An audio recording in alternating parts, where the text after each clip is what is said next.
Martha and Joseph Reynolds lived in a quaint old farmhouse, surrounded by towering oak trees and colorful flower gardens. The morning sun streamed softly through the kitchen windows as Martha, her silver hair neatly pinned into a bun, poured steaming coffee into Joseph's favorite mug. "Happy anniversary, my love," Joseph said warmly, his weathered hand sliding a small box across the worn wooden table. Even after 50 years, he still looked at her as if she were the most extraordinary thing in the world. Martha lifted the lid to reveal a delicate wooden brooch, expertly carved with intertwined roses. "You made this?" she asked, running her fingers gently over the intricate design. "Been working on it for weeks out in the shed," Joseph said, grinning. "Thought it would go nicely with your Sunday dress." With misty eyes, Martha pinned it to her blouse. "It's beautiful, absolutely perfect." Despite being billionaires, the Reynoldses chose to live simply. Joseph's revolutionary water filtration invention, first crafted in their garage decades earlier, had grown, thanks to Martha's sharp business instincts, into Reynolds Clean Technologies, a global powerhouse. As Martha sipped her coffee, she smiled thoughtfully. "Timothy's graduation is next weekend," she said. 18 years old already. Can you believe it? Joseph's eyes crinkled fondly. "Our first grandchild, all grown up. We should get him something special," Martha said. Joseph rubbed his chin, thinking. "He's always admired your old pocket watch, the one your father passed down to you." Joseph pulled the time-worn watch from his pocket. The gold had dulled with age, and the chain showed signs of wear. "This old thing," Joseph chuckled, "barely keeps time anymore." Martha's eyes sparkled with an idea. What if we had it restored? Maybe even customize it with something meaningful for him to treasure. Joseph's face lit up. "Like what?" "Maybe a special engraving or a small gemstone sent to the cover," she suggested. They spent the morning tossing around ideas, each more sentimental than the last. Timothy, after all, was following in Joseph's footsteps, heading off to college to study engineering, a passion he had cultivated while tinkering beside his grandfather in the workshop. "There's that nice jewelry store downtown," Joseph said, "the one with a fancy name." "Finest Jewels," Martha corrected with a chuckle. "Not French, dear. And yes, they do custom work. I read about them in the paper." Martha agreed they should go that day. She needed to deliver a donation check to the Children's Hospital anyway. They didn't bother taking out one of their luxury cars. Joseph preferred his battered old pickup, and Martha drove a simple sedan. Their cozy farmhouse suited them far more than any sprawling estate. After breakfast, Martha changed into her lavender jacket and slacks, a comfortable outfit she had owned for years. Joseph wore his usual denim overalls over a work shirt, his well-worn leather jacket, and his gray fedora. "Should we dress up a bit more?" Martha asked, eyeing his outfit. Joseph shrugged. "No need. We're just talking about a watch, not attending a gala." Martha smiled, slipping her plain wedding band onto her finger, the only jewelry she ever wore. Their appearance didn't hint at their fortune. Joseph's rough hands and sun-lined face spoke of decades of labor, while Martha's minimal makeup and no-frills hairstyle reflected a life grounded in practicality. They had never been one for show. As they drove into town, they chatted easily about Timothy's graduation party, the new rose bushes Martha wanted to plant, and Joseph's latest woodworking project. They never gave a second thought to how they looked or how others might see them. But today, that unassuming nature was about to stir up unexpected drama at Finest Jewels. The jewelry store sparkled like a shrine to wealth. Crystal chandeliers cast rainbows across the marble floors, and glittering jewelry rested behind pristine glass cases, each piece priced higher than most people's homes. The air smelled faintly of luxury and exclusivity. When Martha and Joseph pushed through the heavy glass doors, a sharply dressed security guard gave them a once-over, his expression shifting from watchful to dismissive. "Can I help you?" he asked, subtly stepping between them and the glittering cases. "We're here about a custom piece," Martha said politely. The guard hesitated, then nodded toward a polished reception desk. "Checking over there." Behind the counter, a young woman with flawless makeup and a designer suit looked up. Her friendly smile faltered when she took in their modest appearance. She exchanged a knowing glance with her colleague before asking coolly, "Do you have an appointment?" "No," Martha answered calmly. "We're interested in restoring and customizing an antique watch." The receptionist tapped briskly at her keyboard, her long nails clicking against the keys. "Our master jewelers are extremely busy. The wait for custom work is quite long. We're not in a rush," Joseph said with a kind smile. "It's a gift for our grandson's graduation. Even if it takes a little while, that's fine." Her eyebrows lifted slightly. "Custom pieces typically start at $20,000. Joseph didn't blink. "That's perfectly fine." The receptionist's polished facade wavered briefly, but she quickly regained her composure. "One moment, please." She hurried to the back, whispering urgently to someone out of sight. Meanwhile, Martha and Joseph stood patiently, watching as a woman in an expensive designer dress haggled loudly over a diamond necklace. They didn't mind waiting. After all, they knew something the staff didn't. Appearances can be very deceiving. Across the room, a woman admired a glittering diamond bracelet, while a man in a sharp Italian suit inspected cufflinks through a jeweler's loop. Everyone looked as if they had just stepped out of a luxury magazine. Everyone except Martha and Joseph. "They think we can't afford anything here," Martha whispered, her voice tinged with amusement. Joseph squeezed her hand. "Let them think what they want." Moments later, the receptionist returned with a man dressed in an impeccably tailored suit. His name tag read Bradley Wellington, manager. His eyes flicked over them with the same subtle dismissal the others had shown. "Good afternoon," Bradley said smoothly. "I hear you're interested in our custom services." "Yes," Martha replied warmly. "We'd like to restore this pocket watch and add a special touch for our grandson." Joseph placed the antique timepiece gently on the counter. Bradley barely spared a glance. "I see. And what kind of budget were you considering for this project?" Martha and Joseph exchanged a quick glance. "We haven't set a specific limit," Martha said. "We just wanted to be meaningful." Bradley's smile tightened, clearly not convinced. "Our artisans are among the best in the world," he said, his tone just short of patronizing. "Their craftsmanship comes at a price." "We understand," Joseph said evenly. Bradley's expression grew even cooler. "Perhaps you'd be more comfortable at Timely's down on 5th Street. They cater to more modest budgets." Martha straightened her back, refusing to be dismissed so easily. "We're here because you're known for being the best." Bradley gave a tight smile.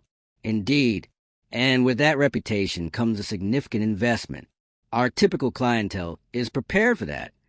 Around them, a few customers had begun to notice the tension. A woman in a diamond-studded dress leaned toward her companion to whisper. Behind the counters, two sales associates exchanged smirks. "Perhaps you could show us examples of your restoration work," Martha asked, her voice steady. Bradley let out a barely concealed sigh and called over to an associate. "Miranda, please show these Guess Our Vintage collection, the entry-level pieces." Miranda approached with evident reluctance and led them toward a display tucked in a less prominent corner. "These are our more accessible items," she said, stressing accessible as if it meant cheap. Despite the subtle insult, Joseph examined the watches with interest, asking pointed questions about the mechanisms and craftsmanship. Questions Miranda struggled to answer. "Do you have anything with custom gemstone work?" Martha asked politely. "That's part of our premium collection," Miranda replied stiffly. "Could we see it?" Miranda hesitated, glancing toward Bradley. He gave the slightest shake of his head. "I'm afraid those are shown by appointment only," Miranda said, her voice dropping lower. "We reserve them for qualified buyers." "Qualified buyers?"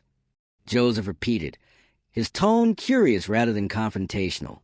Miranda flushed, stumbling for words. "Well, typically our premium clients, they usually—" She trailed off, clearly uncomfortable, vocalizing the store's practice of judging customers by appearance. Before the awkwardness could deepen, a nearby associate dropped a tray of polishing cloths with a loud crash. Heads turned toward the noise, but Martha noticed Bradley giving Miranda a subtle wrap-up signal. It was obvious now. They were being encouraged to leave. Bradley approached once more, radiating false politeness. "I think there's been a misunderstanding," he said. "Our restoration services require a $5,000 non-refundable deposit just to begin the assessment." Joseph raised an eyebrow. "That's quite steep just for an evaluation." "It's to ensure our artisans' time is respected," Bradley replied airily. "It discourages speculative inquiries." Martha's smile remained, but her eyes had cooled. "I see. Is that policy posted anywhere?" "I didn't notice." "It's standard practice for our clientele," Bradley said stiffly. By now, a small audience had gathered. Other customers, security staff, and store employees watched with thinly veiled interest. The sunlight streaming through the windows caught the sparkle of diamonds and crystal, casting a spotlight on the unfolding scene. Bradley, sensing his moment, raised his voice just enough for the crowd to hear. "Perhaps you would feel more comfortable somewhere that better suits your means." Soft laughter trickled from a well-dressed couple nearby. A few customers whispered behind their hands. Smirking, Martha remained composed, her dignity untouched by the public slight. Joseph squeezed her hand gently. "We only came to have a family heirloom restored," Joseph said calmly. "If you're not interested in our business—" "It's not about interest," Bradley interrupted smoothly. "It's about suitability. Finest Jewels caters to discerning investors, not—" He glanced pointedly at Martha's simple wooden brooch. "Costume jewelry." The insult hung heavy in the air. Behind the counter, a female employee struggled to suppress a smirk. The security guard shifted closer, ready to intervene. Joseph's face tightened. "Now see here." Bradley raised a hand, cutting him off. "No need for a scene, sir." He gestured toward the entrance. "Richard, please escort these folks out." "You're asking us to leave?" Martha asked, her voice even. Bradley's smile was razor-sharp. "I'm suggesting you explore options better suited to your circumstances." His gaze slid from Joseph's worn overalls to Martha's plain lavender outfit. "We serve a particular clientele," he said. The security guard stepped forward. Martha didn't budge. "This is discrimination." "This is a private establishment," Bradley countered. "I have the right to refuse service." Murmurs spread through the watching crowd. A woman pretended to inspect a bracelet, but kept glancing at them. The room buzzed with discomfort. "I'd like to speak with the owner," Martha said firmly. Bradley laughed coldly. Mr. Harrington wouldn't waste his time. "Now, please leave before I'm forced to call security." The velvet ropes that separated the showroom from the outside world suddenly felt like walls. "Come on, Martha," Joseph said softly. "We'll take our business elsewhere." The security guard moved to escort them, but Bradley, clearly relishing his authority, stepped ahead. "Allow me," he said with mocking courtesy. As Martha and Joseph walked to the gleaming showroom, they felt the sting of every stare and whisper. Bradley followed closely, a smug smile on his face. At the door, he couldn't resist one final jab. "Maybe try them all," he said loudly. "I hear there's a sale on costume jewelry." More laughter followed. A young saleswoman covered her mouth, failing to hide her giggles. Martha paused at the threshold and turned back, her expression calm, almost pitying. "You've made a serious mistake today," she said simply. Bradley chuckled dismissively. "The only mistake was assuming you belonged here." Without another word, Martha and Joseph stepped outside, the heavy glass door swinging shut behind them. Left standing on the sidewalk, the warm afternoon sun on their faces, Martha and Joseph exchanged a look. Joseph slipped his arm around her shoulders. "I'm sorry, dear," he said quietly. "Maybe we should have picked a different place." But Martha's eyes weren't filled with sadness. They gleamed with something closer to resolve.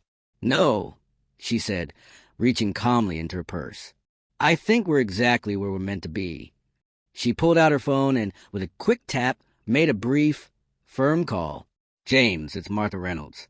"Yes, we're at Finest Jewels downtown. Could you come by? And bring Edward with the documents." She ended the call and smiled up at Joseph. 5 minutes, she said. Joseph chuckled, shaking his head in disbelief. 50 years married and you still surprise me, he said. Martha's eyes twinkled with mischief. "Let's sit on that bench over there," she said. "I want a front row seat for this." Inside the store, Bradley was in full performance mode, entertaining his colleagues with an exaggerated retelling of the encounter. He mimicked Joseph's stance and mocked Martha's voice, sending waves of laughter through the small crowd. And then, Bradley chortled, she actually asked to speak with the owner, as if Mr. Harrington would waste even a minute on people who probably can't even afford our cleaning cloths. Miranda, one of the younger associates, forced a laugh but cast a worried glance toward the window. "Are you sure we handled it the right way?" she asked uncertainly. Bradley waved off her concern with an easy confidence. "Trust me, I've been in this business 20 years. You can smell time wasters a mile off. Those two probably saved for a year just to step inside."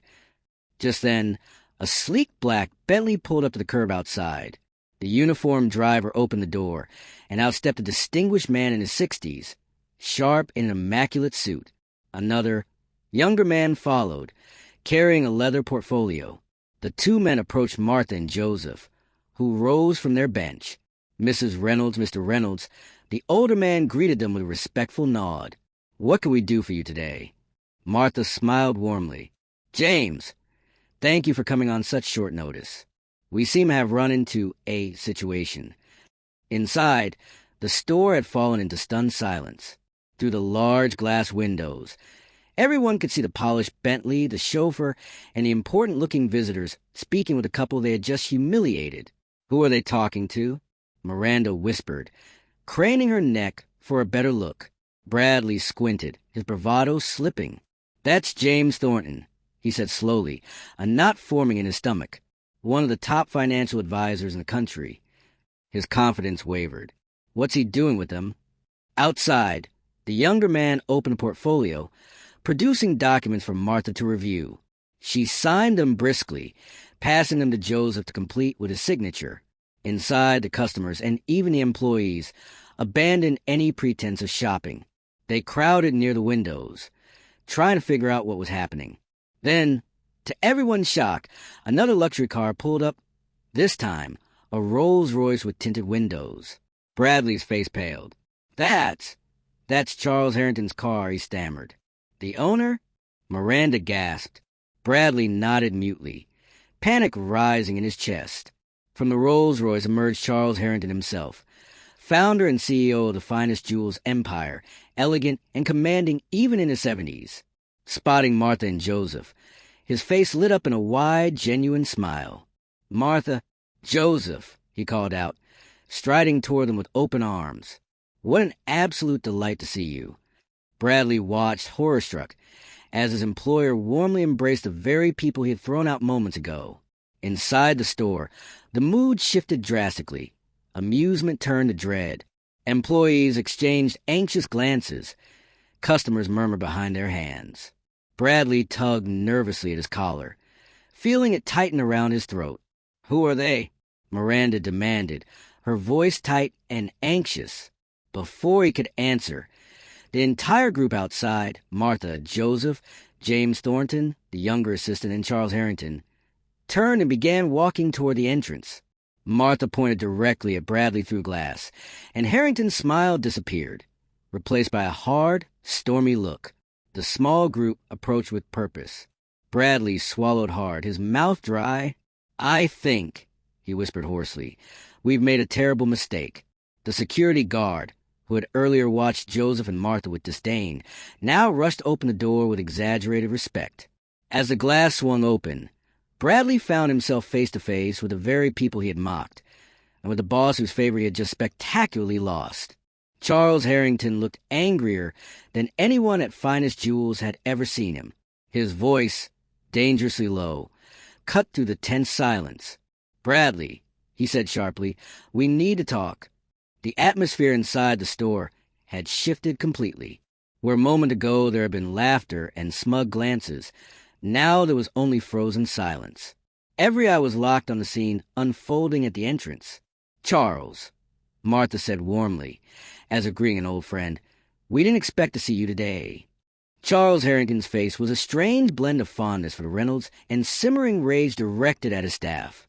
"When James called to tell me you were here," Charles said, "I could hardly believe it." And then he explained what happened. His piercing gaze shifted to Bradley, whose face had drained of all color. "Mr. Wellington," Charles continued, his voice turning icy, "do you have any idea who you just threw out my store?" Bradley struggled to find his voice. "I am afraid there's been a misunderstanding," he stammered. "Oh, there's been a misunderstanding, all right," Charles said coldly. "You've just insulted Martha and Joseph Reynolds." The name hit the showroom like a thunderclap. Miranda gasped audibly. A customer's champagne flute slipped from her fingers, shattering against the marble floor. "Reynolds," Bradley croaked. "As in Reynolds Clean Technologies?" James Thornton stepped forward, adjusting his glasses. "The very same," he confirmed.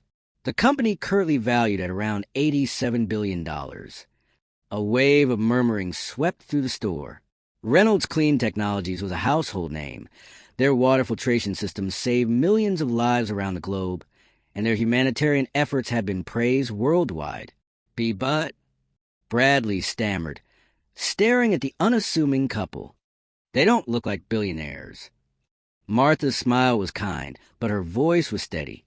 "And exactly how should billionaires look, Mr. Wellington?" Bradley had no answer. He shrank under her gaze. Joseph, who had remained quiet until then, stepped forward, holding out a worn but beautiful watch. "We came in to have my grandfather's watch restored," he said. "It's for our grandson. It doesn't hold much monetary value, but it's priceless to our family." Charles Harrington took the watch, handling it with great care. "It would be our honor to restore this piece for you, Joseph. No charge, of course." "We'll pay full price," Martha insisted firmly. "We're not looking for special treatment." Charles smiled, but there was sadness in his eyes. "From what I hear, special treatment is exactly what you received today, just not the kind anyone would want." The young assistant with the portfolio stepped forward. "Mrs. Reynolds, the document you signed earlier?" "Ah, yes." Martha nodded, turning back to Charles. "We just finalized a donation for the new children's hospital wing. $50 million, as we discussed." Bradley swayed where he stood, looking like he might collapse. "Wonderful news," Charles exclaimed, genuinely moved. "The Harrington Reynolds Pediatric Center will make a real difference for countless families." Martha smiled gently. "That was our main errand today, the hospital donation. We thought we'd make a day of it and pick up a graduation gift for our grandson, too." The full weight of the situation finally crashed down on the room. This unassuming, modest couple had just donated $50 million and had stopped by for a sentimental gift afterward. Charles turned Bradley, his voice sharp and unyielding. "I believe you owe Mr. and Mrs. Reynolds a sincere apology." Bradley's professional facade completely crumbled. I don't know what to say. I'm deeply, terribly sorry for how you were treated. I made inexcusable assumptions." Martha responded calmly, but firmly. "Not just about us. Your attitude suggests you judge all customers by their appearance. That's wrong, no matter what their bank balance is." Miranda stepped forward, her voice shaking. "I'm sorry, too. I was rude and dismissive." Martha nodded, her expression softening. "We all make mistakes. What matters is whether we learn from them." Charles addressed the gathered staff, who stood stiffly in a semicircle. "Let today be a lesson," he said. "This company was built on respect for every single person who walks through our doors." He gave Bradley a long, hard look. "Some staffing changes will be made effective immediately." Then, turning back to Martha and Joseph, his demeanor softened once more. "Now, about that watch, let's have our master jeweler take a look. And perhaps you'd like to see a few options for Timothy's graduation gift." Martha smiled brightly. "That would be wonderful, Charles." As the staff scrambled to deliver the finest service they had ever offered, Joseph leaned toward Martha and whispered, "Was all of this really necessary?" Martha patted his hand gently. "Not for us, dear, but maybe for the next couple who walks in here, wearing overalls instead of designer suit." She smiled thoughtfully. "Sometimes the people with the most are the ones who show it the least. True character is revealed by how we treat others, not by appearances, not by status." If today's story resonated with you, please tap that like button and subscribe to our channel for more powerful reminders to look beyond the surface. Tell us in the comments, where are you watching from today? Remember, kindness and respect cost nothing, but their absence can cost everything. Just ask Bradley Wellington. Join us tomorrow for another story that might just change the way you see the world.